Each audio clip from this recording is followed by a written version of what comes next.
Bismillahirrahmanirrahim. Teman-teman sekalian yang dirahmati Allah. Ada pasangan suami istri. Mereka sama-sama berpenghasilan. Suami berpenghasilan, istri berpenghasilan. Hanya saja penghasilan istri lebih besar dibandingkan penghasilan suami. Penghasilan istri dari pekerjaannya bisa untuk membeli perhiasan, bisa untuk beli rumah, beli kendaraan, beli aset kekayaan yang lainnya. Sedangkan penghasilan suami hanya cukup untuk makan sehari-hari saja.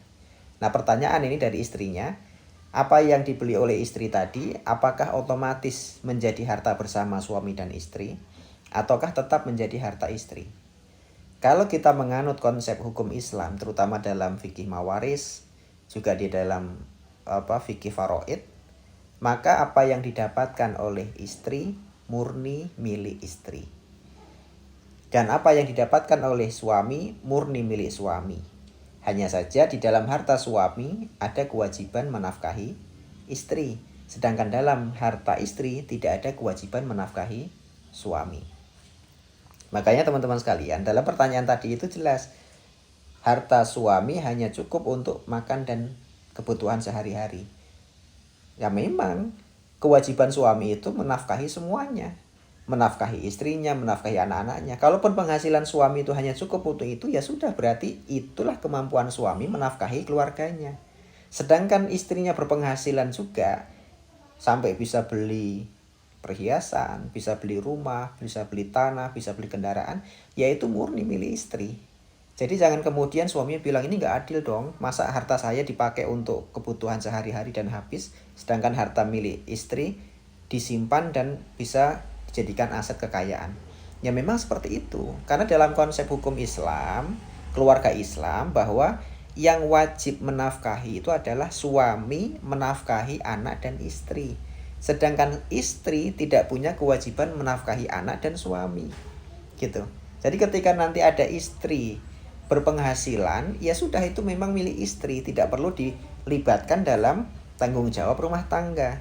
Kalaupun harta suami habis hanya untuk kebutuhan sehari-hari, berarti kewajiban Anda untuk menafkahi istri dan anak-anak ya hanya sebatas itu saja, gitu.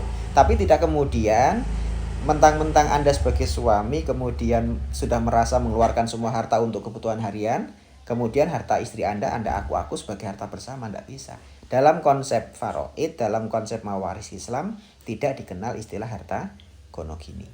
Makanya istri-istri yang bekerja punya penghasilan tanpa mengabaikan keadaan rumah tangga, nah itu hasil kalian adalah untuk kalian sepenuhnya dan tidak bisa diaku sebagai harta bersama.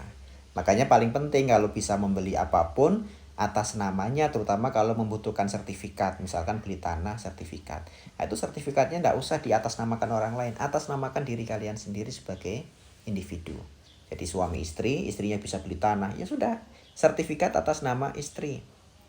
Istri bisa beli rumah, sertifikat atas nama istri. Gak usah diatasnamakan anak, tidak perlu diatasnamakan suami.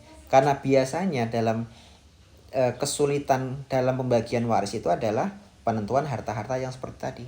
Secara nyata yang membeli istri, berarti milik istri. Tapi sayangnya diatasnamakan suami, sehingga harta tersebut tidak bisa dimiliki sepenuhnya oleh istri karena sebab-sebab tertentu.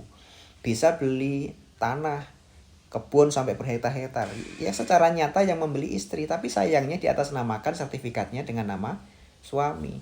Nah, ketika suami meninggal dunia, maka ini akan menjadi hal yang paling rumit diselesaikan di dalam urusan waris. Makanya setiap harta kalau bisa diatasnamakan diri masing-masing, sekalipun ini urusannya dalam hubungan suami dan istri. Karena memang suami istri itu dua individu yang disatukan dalam pernikahan.